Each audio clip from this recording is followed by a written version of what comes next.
Ici, la compétence, c'est savoir équilibrer une réaction chimique.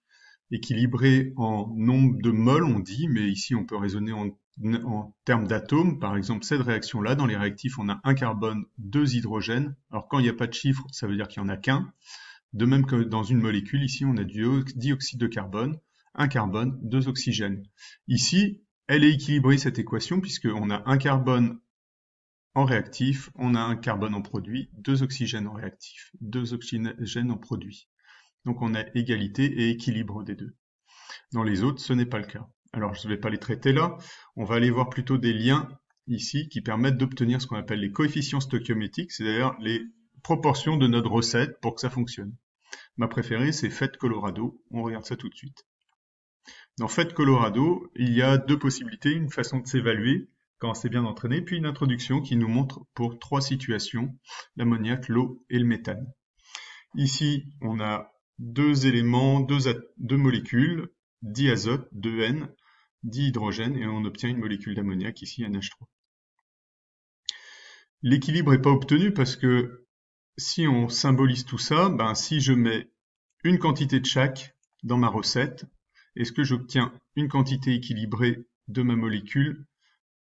Il faut regarder. Alors ici, si je mets un 1 devant, ça me fait une fois 2, 2 molécules d'azote, une fois 2 atomes d'hydrogène, pardon. Et puis ici, si je fais une fois un azote, j'en ai qu'un, on voit une seule bille bleue. Une fois 3 hydrogènes, j'en ai 3.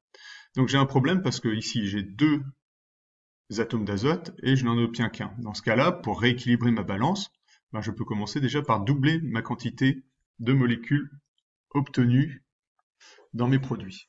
Et là, 2 fois 1, 2 molécules bleues, les azotes. Et j'en avais bien 2 au départ, c'est bon. Par contre, en hydrogène, je suis pas bon là. Ici, j'en ai 2. Ici, j'en ai 2 fois 3, 6. Effectivement, une 2, 3, une 2, 3, ça m'en fait 6. Les petites billes blanches, c'est les hydrogènes. Donc ici, j'en ai 6. Quand je n'en ai que 2 là, comment rectifier la chose? J'en mets plus. J'en mets 3 fois plus. 3 fois les hydrogènes, ça m'en fait 6. Une fois les 2 azotes, ça m'en fait 2.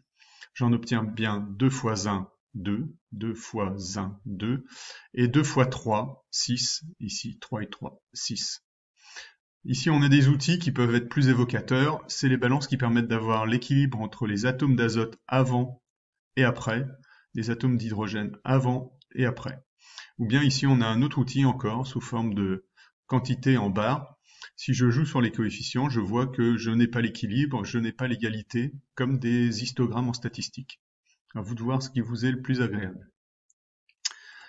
Situation suivante, c'est on va faire ce qu'on appelle la séparation de l'eau, le craquage de l'eau, l'électrolyse de l'eau. En passant de l'électricité dedans, on peut séparer les molécules d'eau en dihydrogène et dioxygène. 2 atomes d'hydrogène, 2 atomes d'oxygène. Là encore, ici j'ai gardé le modèle avec la quantité de chacun des éléments.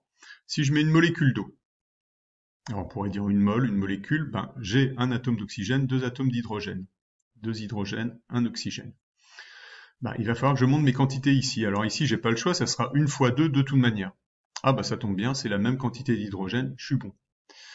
Maintenant, si je mets une molécule ou une quantité de dioxygène, ça me fait 2 oxygènes. Là, je suis pas bon par contre. J'ai 2 oxygènes ici et je n'en ai qu'un là. Donc, je vais augmenter ma quantité d'oxygène. Ici, alors moi, je préfère honnêtement sans outil. C'est plus clair, ça fait moins d'informations. Ici, j'ai bien 2 oxygènes. 2 oxygènes, je suis bon. J'en ai autant au début qu'à la fin. Par contre, des hydrogènes, ici, j'en ai 2 et 2, 4. 2 fois 2, 4. Il m'en faudrait 4 ici, donc le moyen de le faire, c'est d'en mettre 2 fois plus. Et là, je suis bon. Je fais la combustion du méthane maintenant. Ça, c'est du méthane qui va brûler avec du dioxygène et ça va nous donner ce que vous connaissez, du dioxyde de carbone. Et ce qu'on ignore trop souvent, c'est qu'il y a de l'eau aussi qui se crée dans cette situation-là. Donc, pour brûler du méthane, il m'en faut au moins une molécule de méthane. Pour le brûler, il me faut un peu d'oxygène, donc je vais mettre aussi une molécule d'oxygène, de dioxygène d'ailleurs, puisque ce sont 2 oxygènes. Donc, si ça brûle, je dois obtenir du dioxyde de carbone et je dois obtenir de l'eau. Maintenant, si je regarde mes quantités de chacun des atomes, le méthane, c'est le gris ici, normalement une boule noire. J'en obtiens un de l'autre côté aussi, donc je suis bon. 4 hydrogènes qui sont là, une fois 4 hydrogènes, il n'y en a pas d'autres dans mes réactifs. Bah, je regarde ici, je n'en ai que 2 en fait. Donc il va me falloir 2 fois plus de molécules d'eau pour avoir mes 4 hydrogènes ici, 2 fois 2, 4. Je continue ma petite tambouille. Donc là, je suis bon sur les hydrogènes, je suis presque bon sur les carbones, mais je suis pas bon sur les oxygènes. Ici, j'en ai 2, et je dois en avoir à l'arrivée 2, et 2, 4. Ici, 1 fois 2, 2, 2 fois 1, 2, donc 2 et 2, 4. Je dois avoir 4 en produit, et ici, j'en ai que 2 au départ, donc je vais en mettre 2 fois plus au départ pour que ma recette soit équilibrée, que j'ai autant au départ d'oxygène qu'à l'arrivée, et là, mon équation est équilibrée. Maintenant, à vous de vous entraîner sur les autres possibilités. Donc je reviens à l'accueil ici, hop, il y avait une petite maison, je passe l'introduction, à vous de vous entraîner sur l'introduction, refaites-la et retrouvez. Et puis à partir d'ici, on a le jeu, avec différents niveaux. Alors le 3e niveau est quand même beaucoup plus ardu, c'est très subtil, parce que par exemple ici on a des oxygènes ici et là, ça corse un peu le problème. Je vais revenir sur les jeux, donc on peut très bien revenir sur des niveaux plus simples et s'entraîner. Donc ceci, je le fais très rapidement, à vous de vous entraîner. 2 molécules d'azote, si j'en mets une fois cette proportion, ça m'en fait 2. Donc il faut que j'en ai à l'arrivée aussi, bah j'en ai 2 aussi, je suis bien. J'en ai 2 et 2. Des dioxygènes, j'ai pas le choix, je suis obligé d'en mettre au moins 1. Le problème c'est que ça me fait 2 atomes d'oxygène ici et un seul là. Donc il va me falloir 2 fois plus ici pour avoir la même quantité à l'arrivée qu'au départ. Mais du coup, j'ai doublé aussi ma quantité de diazote. Donc des azotes, j'en ai 2 fois 2, 4. Bah, il va me falloir 2 fois plus ici. J'augmente la quantité, ça m'en fait bien 4. J'ai 4 petites boules bleues, 4 petites boules bleues à l'arrivée également, 2 petites boules rouges au départ, 2 petites boules rouges à l'arrivée. À vous de vous entraîner. On va voir maintenant les autres supports d'entraînement. Celui-ci, c'est PCCL, le lien. On peut avoir une explication, comment ajuster, qui est une explication de seconde générale, hein. Vous laissez pas leurrer. Nous, le référentiel, il est construit différemment. On n'est pas obligé de commencer en seconde. Donc j'y vais. Sur l'animation flash, ça me permet d'avoir aussi des exemples. Donc ici, ben, on est obligé de faire nos petites propositions. H2, alors on n'a pas une flèche ici qui donne la transformation. H2 plus Cl2, ça doit donner HCl qui est l'acide chlorhydrique. Si je regarde bien, si je mets au moins une proportion de H2, ben, ça veut dire que j'ai 2 hydrogènes à l'arrivée aussi. Une fois 2, 2. Or ici, j'en ai qu'un. Donc je vais en mettre 2 fois plus. Ici, j'ai du dichlore, Cl2. Ben, pareil, j'ai pas le choix. Je peux en mettre au moins que 1. Donc ça va me faire une fois 2, 2. Bah, ça tombe bien. Je viens de mettre un coefficient 2 à l'arrivée. 2 fois 1, 2. Je vérifie. Je suis équilibré. Normalement, c'est juste. Alors c'est juste, ben, dès qu'on n'en a pas besoin, on met pas de coefficient. Mais nous, pour le savoir qu'on l'a bien fait, on le fera. Je fais le suivant, le fer, j'en mets au moins 1, une fois 1, 1, une fois 1 à l'arrivée aussi, ça en fait 1. Mais là, j'ai un petit problème parce que le dichlore, ça me fait 2 chlore. Si j'en mets 1, ça me fait une fois 2, 2. Et ici, par contre, à l'arrivée, j'en ai une fois 3.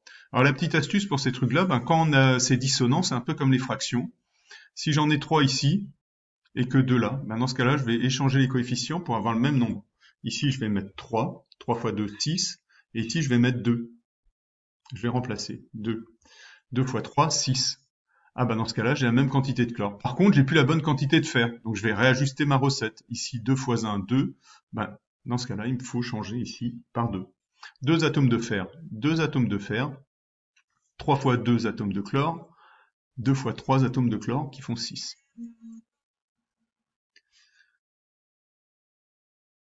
Autre support d'entraînement, australo.net. Alors australo.net, ben, il nous propose différents niveaux d'exercice ici. Donc je vais prendre le tout premier. Et ici, ben, faut plutôt choisir les proportions qui sont préconisées pour voir. Alors ici, on a du carbone qui va brûler avec de l'oxygène. Ça va faire du dioxyde de carbone. La combustion de base.